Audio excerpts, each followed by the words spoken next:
Hello everyone, my name is Shark, and welcome to a new series, I guess you could call it, The Park. I really wanted to get into this. It looked very spooky, and I know it is an older game, but it looked really good. And yeah, The Park is a narrative experience best played in the dark room wearing headphones. It deals with a subject matter that may be disturbing to some players.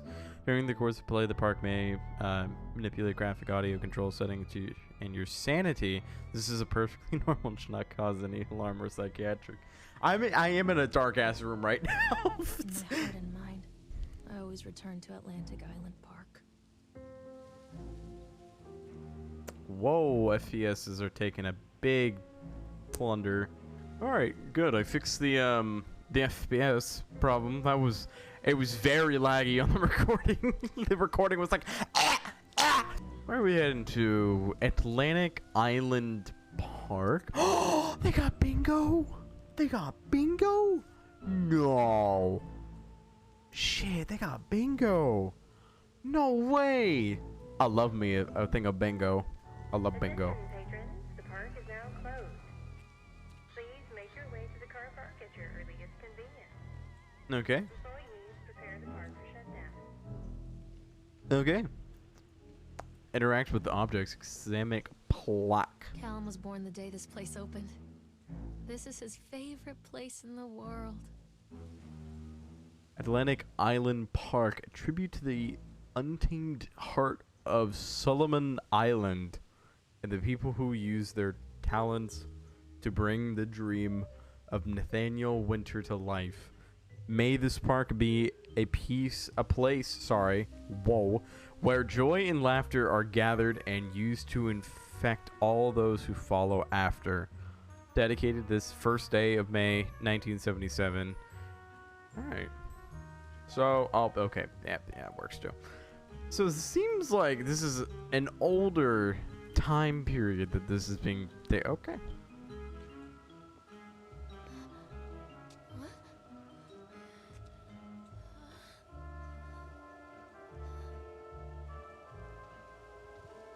Hey, Lorraine. Don't blame yourself, Lorraine. People lose things all the time. Take a deep breath. Think about the last place you saw your son's teddy bear. Hey, stop! I think your boy just ran into the park. I'll unlock the gates for you. Alright, second time, fix the video settings for the graphics. Hopefully, my software doesn't bug, hopefully. And two things. How did you know my son lost his teddy bear? And secondary, who the hell are you? Shout out Callum. Shouting provides audible and visual clues to guide you. Oh, for fuck's sakes, I gotta look for this little shit, don't I? Okay, great. Nathaniel Winters welcomes you to Atlantic Island Park. You look fucking dreadful, Jesus. Kind of looks like me with like 4 hours of sleep going to first period. There's something special about the entrance to an amusement park. A line drawn between the real world and the world of whimsy within. On this side, the apathy of our everyday lives. And on the other, anything we might dare to dream. It's no wonder Callum ran back inside. I wouldn't want to leave either. Attention, employees. The park is now closed. Have a safe journey home.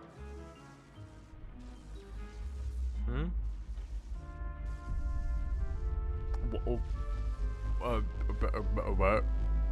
What?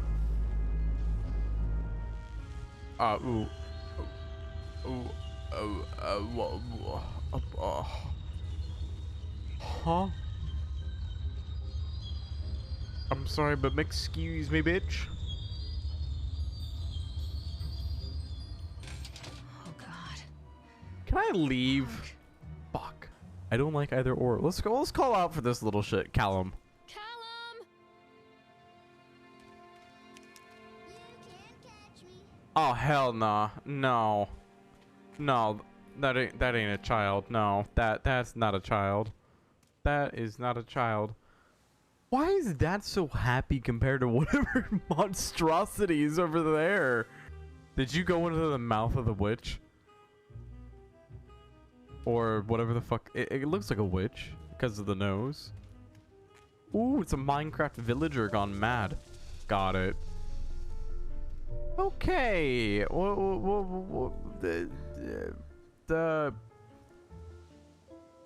Okay then. Well. Okay. Purchase the island on Solomon Island for a pittance. I might add.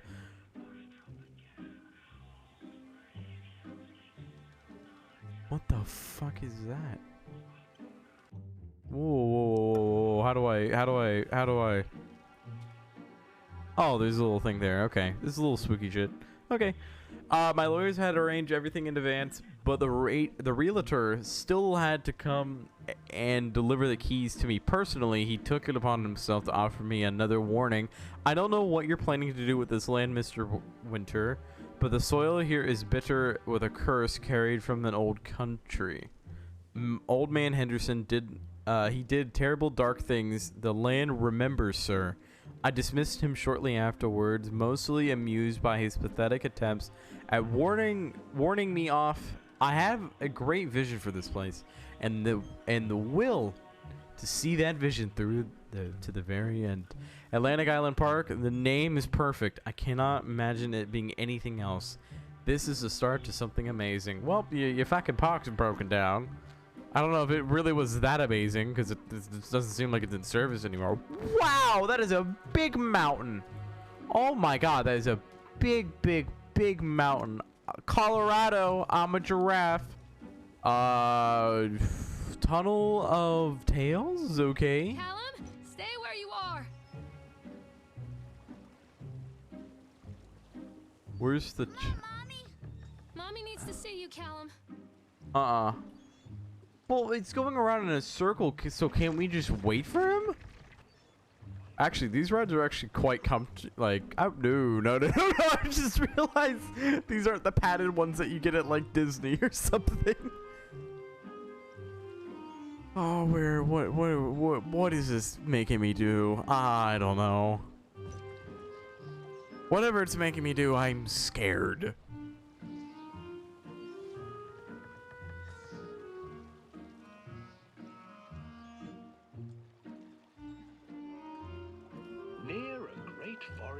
There lived a poor woodcutter, his wife and his 2 children. A boy named Hansel and a girl named Gretel.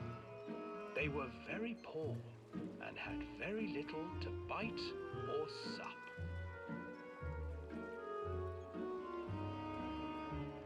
What will become of us? The woodcutter asked his wife one night. I tell you what, husband, we will take the children into the thickest part of the forest tomorrow and abandon them there. No, my wife, I cannot do that, said the man. Then we will all 4 starve, you fool. Hansel and Gretel overheard their parents talking, and Gretel began to weep. Do not fret, Gretel, Hansel said. He crept out of the hut and gathered white stones from the ground to fill his pockets.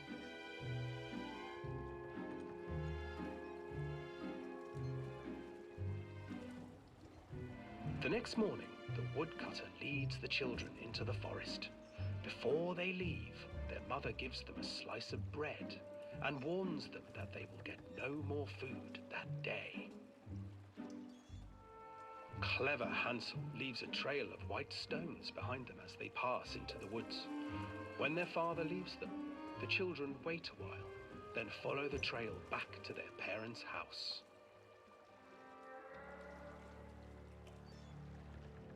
After receiving a thorough scolding from their parents for getting lost in the woods, the children are sent to bed without any supper. Hansel tried to sneak out and collect more white stones, but found that the door was locked. Tomorrow I will take them into the woods myself, the wife told the woodcutter. In the morning, their mother gave them a slice of bread and led them deep into the forest once again. What? What is happening? Hansel Hansel broke his bread into pieces and left a trail of breadcrumbs to lead them safely home. But hungry birds snatched up the breadcrumbs and his trail was destroyed. Abandoned by their parents and unable to find the trail home, the children wandered in the forest for 3 days.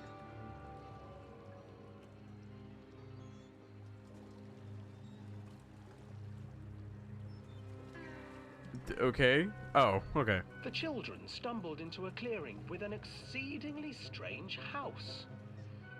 Its walls were made of gingerbread, and its windows were panes of clear sugar. Hansel, desperately hungry, ran forward and began to nibble on the walls.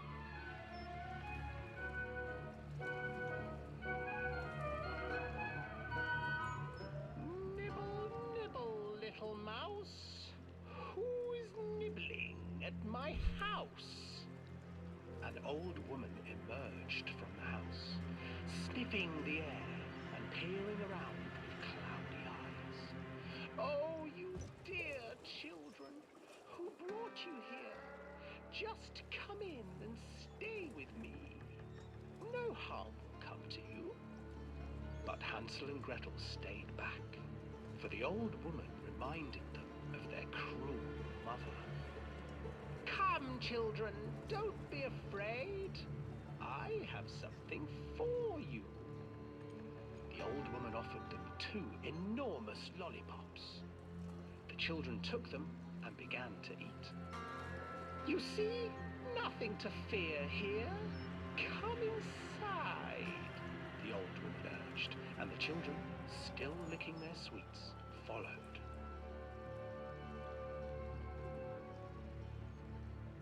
Holy sugar mama! God damn, that's not cool. That was not cool.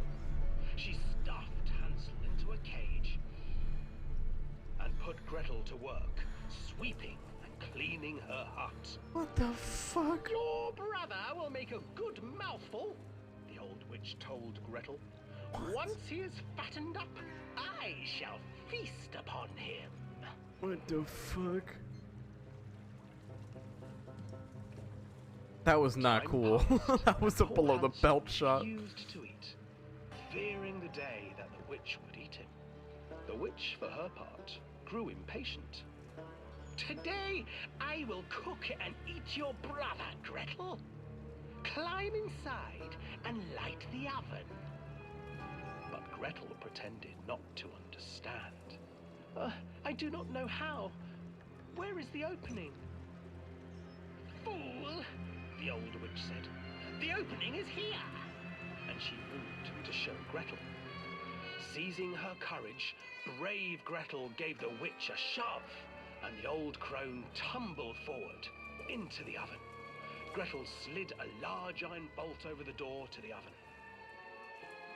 Gretel freed her brother Hansel, and together they lit a fire beneath the oven. And though she screamed and begged, the children sat by the oven until her screams had stilled, and the witch was cooked. What? And then, because What even the children fuck? can't Okay. survive on sweets, they divided up the body of the old witch and ate her. What the what is this? What kind of amusement park is this? What?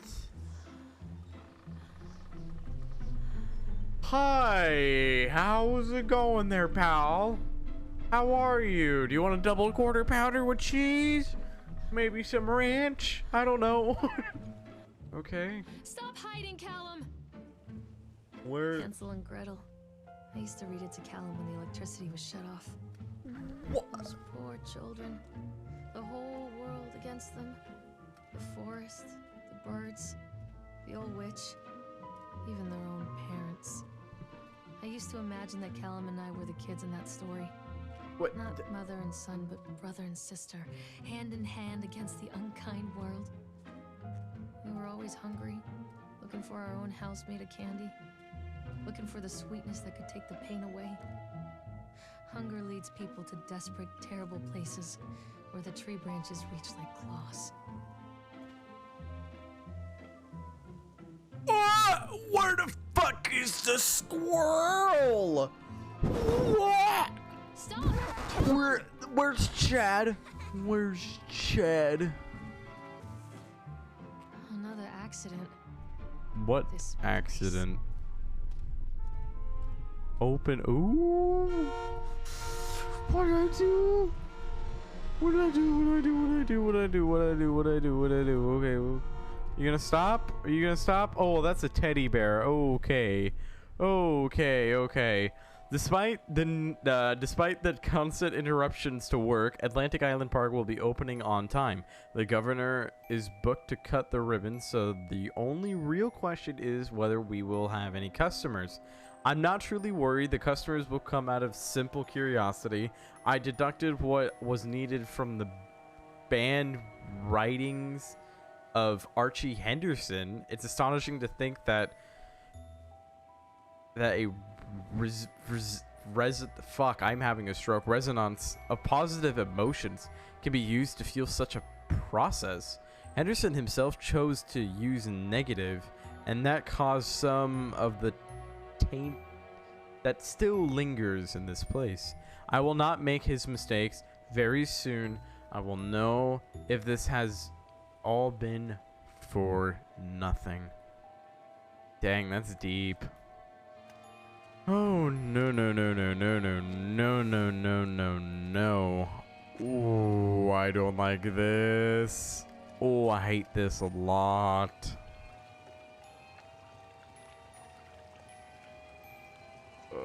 I hate this. I This hate. whole thing used to make the blood run to my head. Make me Examine dizzy. report. The guy just snapped. Those poor kids. What? Okay, I can read this. Eyewitness report. Witness name Creed Norman. Norma. We were waiting for our turn on the ride. Frank, me, and the boys. This fellow in the chipmunk suit is making ice carvings while people took photographs. Oh yeah, that's Chad. That's Chad the chipmunk. Lawrence wanted to go over to him, but I've always been a bit wary of those suits. They give me the creeps. It's silly, I know. Anyway, the chipmunk man was carving a. Okay, I gotta read.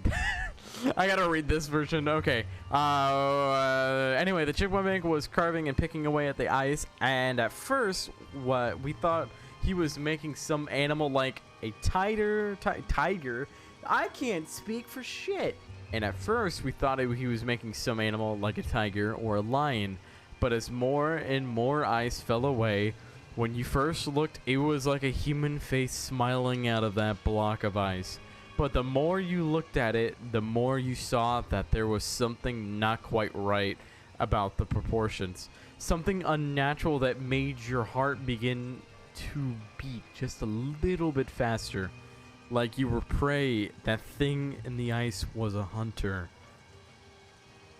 But then these teenagers walked up. One of them made a face at the carving and said something rude to the guy in the chipmunk suit.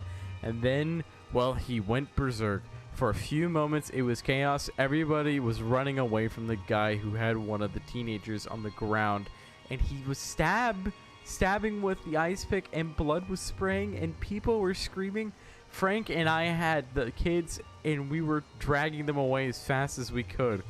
And the last thing I saw before Frank dragged me away was that eyeball of one of those poor kids had landed on the ice sculpture, making the horrible creature look more or less alive. What the fuck happened here? What on earth? Okay, what are we supposed to do here? That's a really strange way of telling someone the. I can't get on while it's moving. What oh, okay. What do I gotta do? Increase speed or decrease? Decrease, right? Is it stopping? Can I have fun? Please? Or do I gotta. Oh, okay. Wee! What kind of scary shit's gonna be happening here? Wee! So much fun! Oh my god. Wow.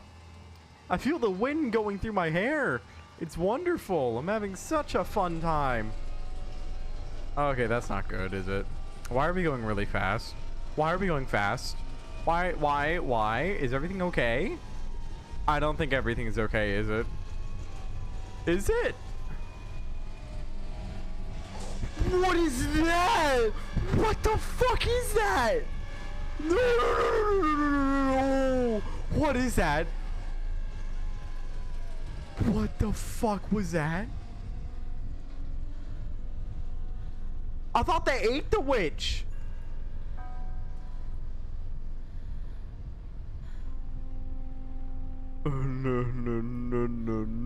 No.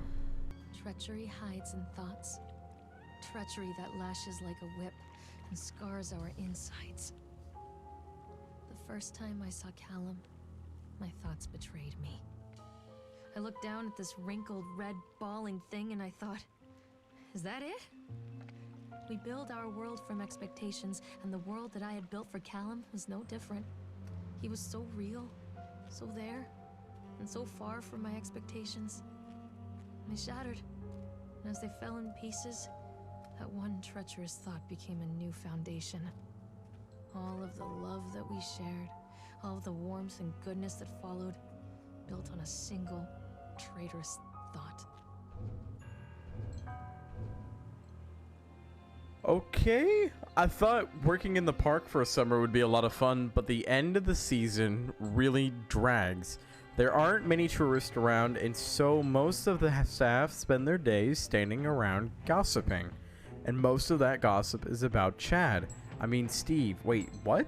Is it Steve or Chad? Even I'm starting to call him Chad. Yeah, that's what I'm saying. And I wanted to go to school with the guy. It's a goddamn suit. In the beginning, it was a laugh. Steve, the local lush as Chad the Chipmunk, child-friendly mascot at Atlantic Island Park, lock up your daughters and all of that. But the more he wears that suit, the weirder Steve is getting. What? So, at first, it was the little things. At first, it was little things like refusing to change out of the suit at work and taking it home with him every day. But then I saw him at Susie's Diner still wearing it, and it wasn't even a work day. Some of the staff complaining discreetly to the park management about the smell, and I saw him walking and talking with Mr. Winter, the owner, one day. But nothing seemed to have changed. The suit smells like a carcass whenever Steve walks by. Ew. And apparently Steve has picked up some new skills since the last time I saw him. Puking up in a gutter outside Silicoy Station. I think that's how you pronounce it. I'm probably butchering it. Because he sure as hell can carve a mean ice sculpture. Those shapes he makes in the ice. I'm fucking... Because he sure as hell can carve a mean ice sculpture. Those shapes he makes in the ice, though, they give me the creeps. Steve came by the booth today, lucky me, and he just hung around for a while. I couldn't really tell because of the suit, but it seemed like he was just staring at me, sizing me up. I can't. Whatever he was doing, I asked him what he wanted, and he just stood there, not saying anything. Eventually, I called my supervisor, and when he came by Chad, Steve wandered off. My supervisor told me to put everything in writing, so here it is. Also, I quit. I don't want to see that chipmunk suit ever again. Laura Henman. Yeah, I don't blame you. This guy does give me the creeps. Ah! You want a fucking Big Mac? What the fuck? Bumper... Yep, bumper cars. Awesome. Ooh. Constant crashes and 80s music. Guess it floats someone's boat. Unfortunately, this is all the time that I do have for today's episode. Yeah, pretty decent so far. I'm really intrigued with the lore of the game. It seems very fascinating of how Mr. Winter and the chipmunk interact with each other, and you know, the chipmunk itself. Ooh, very spooky, man. But yeah, it's really interesting, and I really like the game so far. So anyways, if you like the video, hit the like button down below. Shows a lot of support to the channel, and I do appreciate each and every individual that does so. And yeah, don't forget to take a look at the links in the description. Join my Discord server, and I will talk to you guys all later.